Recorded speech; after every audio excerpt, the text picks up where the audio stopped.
तारा मां की वंदे वंदे वंदे। भारत की सभ्यता, संस्कृति और संस्कारों की भूमि, जिसने देश को अनेक आध्यात्मिक गुरु, महान वैज्ञानिक, तत्वचिंतक दिए, ऐसी पावन धरा, बंगाल की ऐसी पावन धरा को कोटि कोटि नमन करते हुए मां फुल्लौरी देवी और माता तारा की कृपा भूमि को नमन करते हुए आप सभी बहनों और भाइयों का मैं आज की इस चुनावी सभा में हृदय से अभिनंदन करता हूं, स्वागत करता हूं। मंच पर उपस्थित भारतीय जनता पार्टी के महामंत्री श्री जगन्नाथ चट्टोपाध्याय जी, वीरभूमि लोकसभा क्षेत्र से भारतीय जनता पार्टी के प्रत्याशी श्री देवतनु भट्टाचार्य जी, विधायक दुबराजपुर से अनूप साहा जी, राज्योपाध्यक्ष श्री श्यामपद मंडल जी, पूर्व जिलाध्यक्ष निर्मल चंद मंडल जी, पूर्व जिलाध्यक्ष श्री रामकृष्ण राय जी, लोकसभा के इंचार्ज श्री सुजीत दास जी, कन्वीनर उत्तम कुमार रजक जी, हमारे जिले के सभी पदाधिकारीगण और भारी संख्या में उपस्थित वीरभूमि से जुड़े हुए मेरे सभी उपस्थित बहन और भाइयों, भारत की इस पावन धरा को, जिस भूमि ने देश के अनेक आध्यात्मिक गुरुओं को जन्म दिया है, तत्वचिंतक और वैज्ञानिकों को जन्म दिया है, महान साहित्यकारों और क्रांतिकारियों की जन्मभूमि को कोटि कोटि नमन करते हुए आप सभी का मैं हृदय से अभिनंदन करता हूं, स्वागत करता हूं। बहनों और भाइयों, आज जब हम बंगाल में आते हैं तो मुझे देख करके अफसोस होता है। जिन महान क्रांतिकारियों ने भारत की आजादी के लिए बंगाल से संघनाद किया था, उनकी आत्मा दुखित होती होगी कि जिस सोनार बांग्ला की कल्पना की थी, कांग्रेस, कम्युनिस्ट और तृणमूल कांग्रेस ने उस बंगाल को कैसे लहूलुहान कर दिया है। मुझे आश्चर्य होता है, जो बंगाल भारत की संस्कृति, भारत की सभ्यता और भारत के संस्कार की भूमि थी, आज जो बंगाल लहूलुहान है, जो बंगाल, बहनों और भाइयों, जिस बंगाल ने महान आध्यात्मिक गुरुओं को और क्रांतिकारियों को जन्म दिया है, आज उस बंगाल में सत्ता परस्त भ्रष्टाचारी और माफिया यहां की जनता के लहू को चूसने का कार्य कर रहे हैं। जिस बंगाल ने संस्कारों के माध्यम से एक नई नव जागरण का संघनाद किया था, दुर्गा पूजा का अनुष्ठान हो या फिर भारत को राष्ट्रगान और राष्ट्रगीत देने वाली भूमि, आज उस भूमि पर रामनवमी के अवसर पर दंगे हो जाएं और दंगा करने वाले सत्ता का संरक्षण प्राप्त कर ले, जिस धरती ने जगत जननी मां भगवती दुर्गा के अनुष्ठान का संदेश दिया हो, उस धरती में संदेश खाली की घटनाएं घटित होकर के अपराधियों को सत्ता के द्वारा, राज्य की सत्ता के द्वारा खुलेआम बेशर्मी के साथ उन्हें प्रश्रय दिया जा रहा हो, यह देख करके मन दुखित होता है। और उन सभी महापुरुषों का, उन धर्मगुरुओं का, उन क्रांतिकारियों का हृदय भी दुखित होता होगा जिन्होंने सोनार बांग्ला की कल्पना की थी। बहनों और भाइयों, आज जब 2024 के इस लोकसभा चुनाव के चौथे चरण के लिए संगनाद करने के लिए मुझे वीरभूमि में आने का अवसर प्राप्त हुआ है, तब मैं पूछना चाहता हूं यहां की तृणमूल कांग्रेस को और इंडी गठबंधन के साथ दिल्ली में सहयोग करने वाले, कांग्रेस के सहयोग करने वाले कम्युनिस्ट और तृणमूल कांग्रेस से मैं पूछना चाहता हूं, भारत के विभाजन का आधार क्या था? और क्या यह सच नहीं कि जिन कारणों से 1947 में भारत का विभाजन हुआ था, वही परिस्थिति आज कांग्रेस, तृणमूल कांग्रेस और कांग्रेस का इंडी गठबंधन फिर से देश के अंदर पैदा करना चाहता है, बंगाल के अंदर पैदा करना चाहता है। ये जनसांख्यिकी असंतुलन, डेमोग्राफी को चेंज करने का जो कुत्सित प्रयास हो रहा है, मुझे देखकर आश्चर्य होता है। वीरभूमि पार्लियामेंट्री कॉन्स्टिट्यूंसी में 3 असेंबली कॉन्स्टिट्यूंसी आती हैं जिसकी डेमोग्राफी पूरी तरह चेंज हो चुकी है, और मात्र 4 ऐसी हैं जो मात्र जहां पर हिंदू बाहुल्य है। बहनों और भाइयों, हम कहां ले जाना चाहते हैं इस बंगाल को? ऐसे ही अनेक असेंबली बंगाल के अंदर ऐसी खड़ी कर दी गई है जो भारत की डेमोग्राफी को चेंज करने के साथ साथ जहां घुसपैठियों को सरेआम शरण देकर के अराजकता पैदा करने की छूट दी जाती हो। और ये साजिश 2024 के कांग्रेस और इंडी गठबंधन के मैनिफेस्टो में भी देखने को मिलता है। बहनों और भाइयों, यहां पर केंद्र की भारतीय जनता पार्टी की सरकार के द्वारा जो भी सहायता भेजी जाती है, वह सहायता यहां की जनता जनार्दन को नहीं मिलता है। उस सहायता को तृणमूल कांग्रेस उस सहायता को अपने स्वयं के गुंडों में बांटने का काम कर देती है, उसको हड़प लेती है, उसको अपने में समेट लेती है, जनता जनार्दन को उसका लाभ नहीं देने देती है। और जो मैनिफेस्टो इनका आया है, उस मैनिफेस्टो में एक तरफ कांग्रेस, तृणमूल कांग्रेस और कम्युनिस्टों के द्वारा झूठा मैसेज दिया जा रहा है, गुमराह करने का प्रयास हो रहा है। लेकिन बहनों और भाइयों, कांग्रेस और तृणमूल कांग्रेस का ये गठबंधन आपको ठगने के लिए आया है, गुमराह कर रहा है। इनके द्वारा मुस्लिम आरक्षण की वकालत करना, धार्मिक आधार पर, मजहबी आधार पर एक बार फिर से भारत के विभाजन की आधारशिला को सुदृढ़ करने जैसा है। और हमें किसी भी स्थिति में भारत का फिर दूसरा विभाजन नहीं होने देना है। किसी भी स्थिति में भारत का दोबारा विभाजन नहीं होगा। इसके लिए हमें धार्मिक आधार पर आरक्षण को हर हाल में रोकना होगा।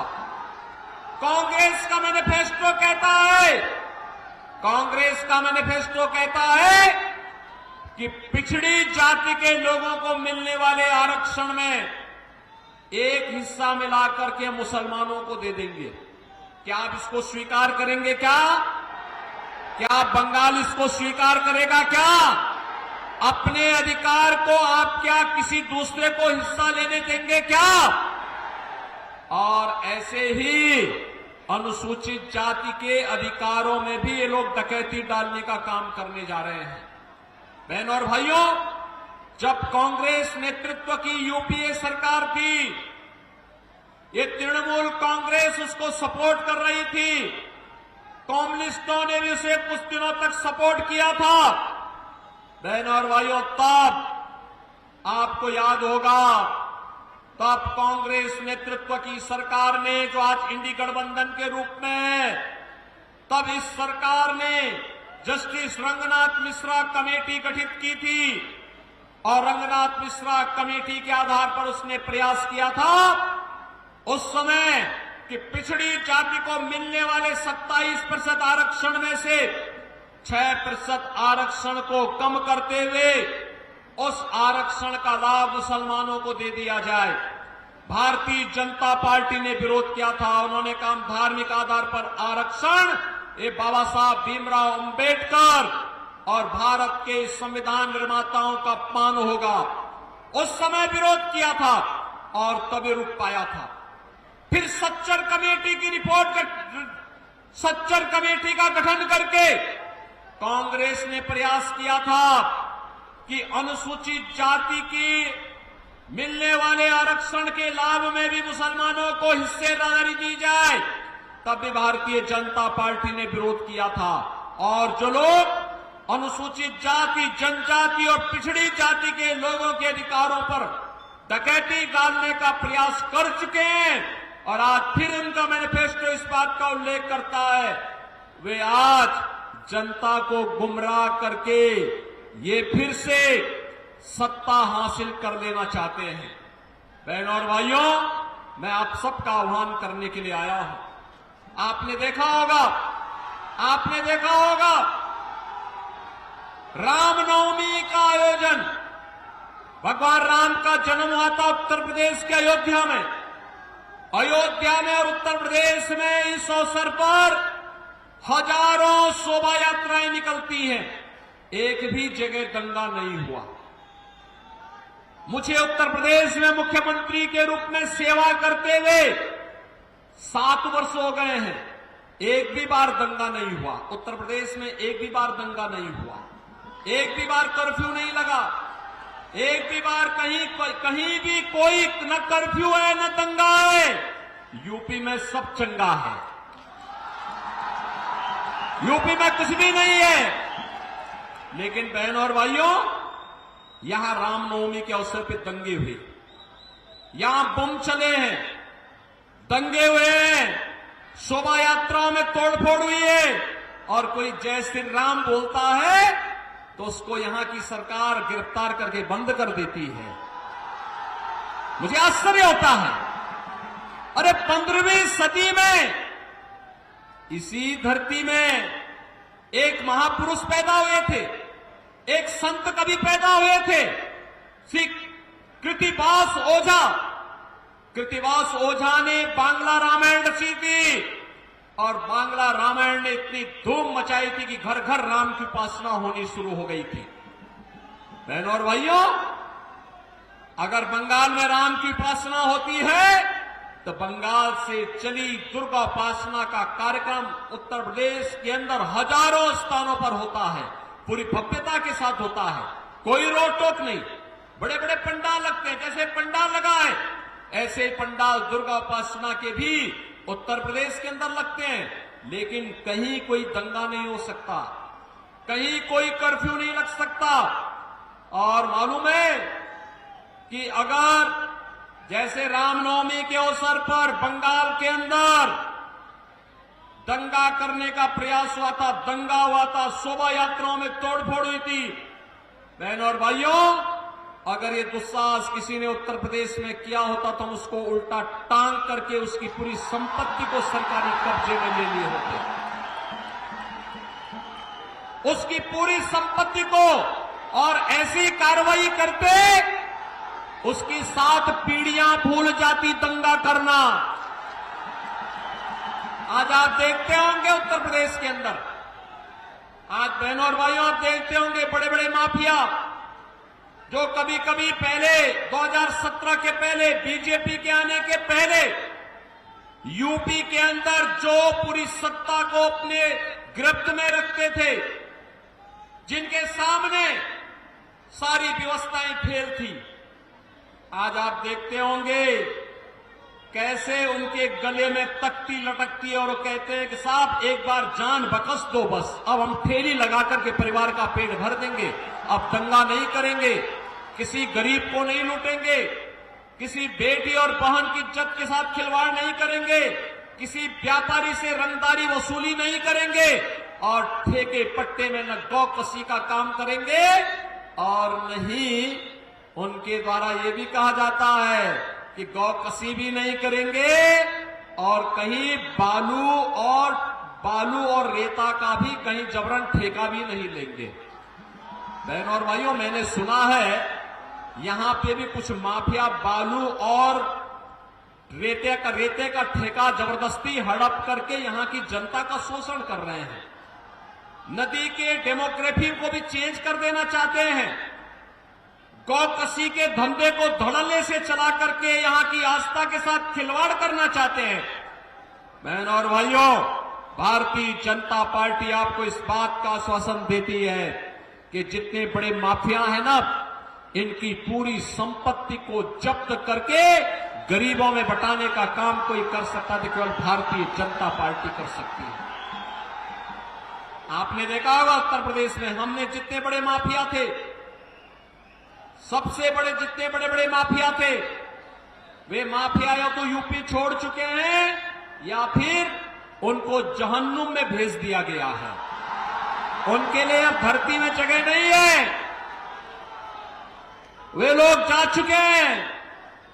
हम लोगों ने, बीजेपी की सरकार ने उत्तर प्रदेश में केवल अयोध्या में ही रामलला का मंदिर नहीं बनाया है, बल्कि बड़े बड़े माफिया और अपराधियों का राम नाम सत्य है कि यात्रा में भी भेजने का काम कर दिया है। और इसीलिए मैं आपसे कहना चाहता हूं कि बहनों और भाइयों, देश के विभाजन की जो तैयारी कांग्रेस और इंडी गठबंधन के द्वारा अपने मैनिफेस्टो के माध्यम से की जा रही है, उन सभी से सावधान होने की आवश्यकता है।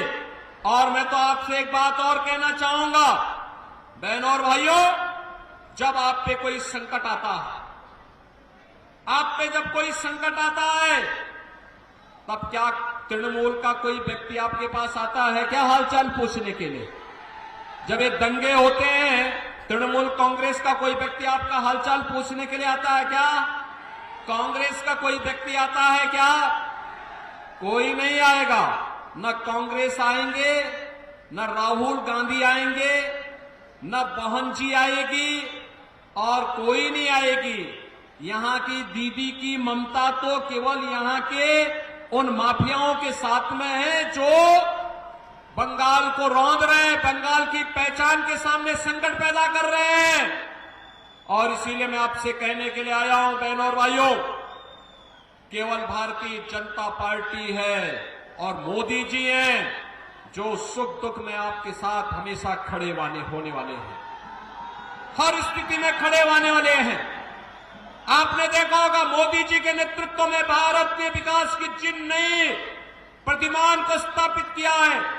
आज दुनिया के अंदर भारत का सम्मान बढ़ा है, भारत की सीमाएं सुरक्षित हुई है। कांग्रेस नेतृत्व की सरकार थी, पाकिस्तान परस्त आतंकवादी भारत की सीमा का अतिक्रमण करते हुए भारत में आते थे, जगह जगह बम विस्फोट करते थे। आज मोदी जी के नेतृत्व की सरकार में आप देखते होंगे, अब तो आतंकवादी घटनाएं नहीं घटित होती, आतंकवाद और नक्सलवाद को तो नियंत्रित किया जा चुका है। लेकिन अगर कहीं पटाखा भी जोर से फूटता है तो सबसे पहले पाकिस्तान सफाई देता कि मेरा हाथ नहीं है, क्योंकि पाकिस्तान को मालूम है कि अगर कोई घटना गलती से भी हो जाए तो उसको लेने के देने पड़ जाएंगे, क्योंकि ये नया भारत है और मोदी जी के नेतृत्व में नया भारत किसी को छेड़ता नहीं है। लेकिन अगर कोई छेड़ता है तो फिर उसको छोड़ता भी नहीं है। और इसीलिए मैं आपसे कहने के लिए आया हूं, यहां पर इंफ्रास्ट्रक्चर का कार्य मोदी जी के नेतृत्व में IIT, IIM, AIIMS, highway, railway, metro, triple IT, NIT, world class university, हर घर नल की योजना, ये सभी मोदी जी के नेतृत्व में आज तेजी के साथ देश के अंदर इसको लागू किया जा रहा है। और बंगाल में तो तृणमूल कांग्रेस की सरकार मोदी जी की योजनाओं को जबरन रोकने का कार्य करती है। अन्यथा पूरे देश के अंदर 80 करोड़ लोगों को फ्री में राशन देने का काम पिछले 4 वर्ष से मोदी जी की सरकार कर रही है। बहनों और भाइयों, 60 करोड़ लोगों को 5 लाख रुपए की आयुष्मान भारत में स्वास्थ्य बीमा का कवर मिल रहा है। 50 करोड़ गरीब लोगों के जनधन अकाउंट खोल दिए गए। 12 करोड़ किसानों को प्रधानमंत्री किसान सम्मान निधि का लाभ मिला। 12 करोड़ गरीबों के घर में शौचालय बन गए। 10 करोड़ गरीबों को उज्ज्वला योजना का रसोई गैस का एलपीजी का कनेक्शन मिल गया और 4 करोड़ गरीबों को, बहनों और भाइयों, प्रधानमंत्री आवास योजना का लाभ मिल गया। मैंने उत्तर प्रदेश में अब तक लगभग 57 लाख गरीबों को एक मकान दे दिया है पीएम आवास योजना में। बहनों और भाइयों, बंगाल की सरकार नहीं लेना चाहती। बंगाल की सरकार उसी कार्य को करती है जिसमें इसको कमीशन मिलती हो, और इसीलिए वह कार्य नहीं करेगी, करने नहीं देगी।